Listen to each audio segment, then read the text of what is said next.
Je te dis bonjour, je m'appelle Richard, je suis conteur et Axel m'a demandé de te raconter ce qui s'est passé le matin du dimanche de Pâques. Je lui ai dit oui avec plaisir, installe-toi confortablement, voici cette histoire.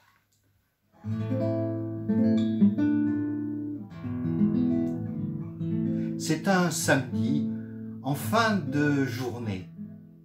Le soleil s'est couché et dans la maison de Marthe, dans le petit village de Béthanie, il y a les amis de Jésus.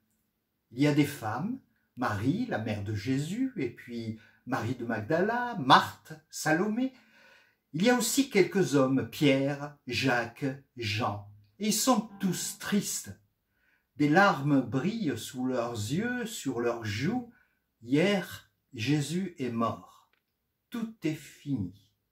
C'est comme s'ils avaient sur le cœur une très lourde pierre qui les empêchait de respirer.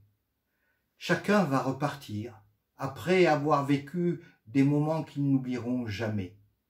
Jésus était vraiment leur ami. Il parlait de Dieu comme jamais personne n'en a parlé, avec un tel amour. « Que faites-vous » demandent les hommes. « Nous préparons des parfums.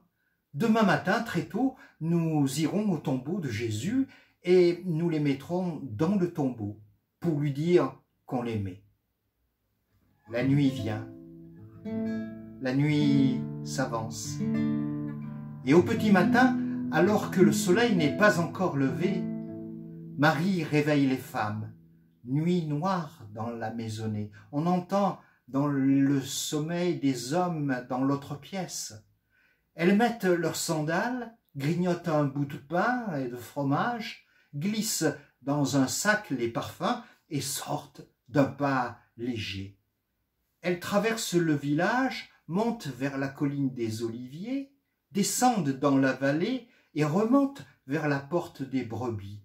Pas un mot en traversant Jérusalem, de rares passants qui les observent d'un œil méfiant. Que font ces femmes seules? Elles ne s'attardent pas. Leurs pas rapides les conduisent vers l'extérieur de la ville. Elles frissonnent. Voici le jardin où se trouve le corps de Jésus, dans un tombeau, bouché par une... Elles s'arrêtent, net, se regardent, consternées. La pierre, elles n'y ont pas pensé. Elles ne sont pas assez fortes pour la renverser. Tant pis, elles avancent et elles voient. Elles voient que la pierre est renversée. C'est une énorme pierre qui bouchait l'entrée du tombeau. Elle est couchée, cette pierre, par terre. Quelques pas encore, elles jettent un regard dans le tombeau. Il est vide. Le tombeau est vide. Est-ce qu'elles se sont trompées? Est-ce bien là que Jésus a été déposé? Personne. Mais si, il y a quelqu'un, il y a une voix, une forme, comme un ange. Pourquoi cherchez-vous parmi les morts celui qui est vivant? Pourquoi chercher parmi les morts celui qui est vivant?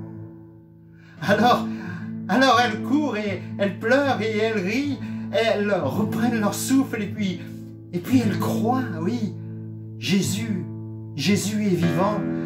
Elles retraversent la ville, franchissent les portes de la muraille, descendent vers la vallée, remontent vers la colline des Oliviers. Elles entrent dans la maison et ils sont tous là, les hommes. Ils les regardent, elles pleurent, elles crient, elles chantent, elles reprennent leur souffle et puis elles disent « Il est vivant !» Et elles croient. Et eux, ils sont méfiants, ils la regardent, ils les regardent. Ils ont un cœur lourd comme une grosse pierre qui les empêche de croire. Sauf Pierre. Pierre franchit la porte en courant. Les frères Jacques et Jean aussi. Et ils se lancent eux aussi dans la course, droit vers le tombeau. Ils courent, ils reviennent beaucoup plus tard. et ils pleurent, et ils rient, et ils reprennent leur souffle, et puis ils croient, Jésus est vivant. Ils ont tous préparé un repas digne de la fête de la Pâque. Ils mangent de l'agneau, ils boivent du vin. Ils avaient comme une grosse pierre sur leur cœur, une immense tristesse qui les empêchait de respirer. Mais maintenant, cette grosse pierre a été renversée et ils respirent. Oui, ils respirent. Pourquoi chercher parmi les morts celui qui est vivant?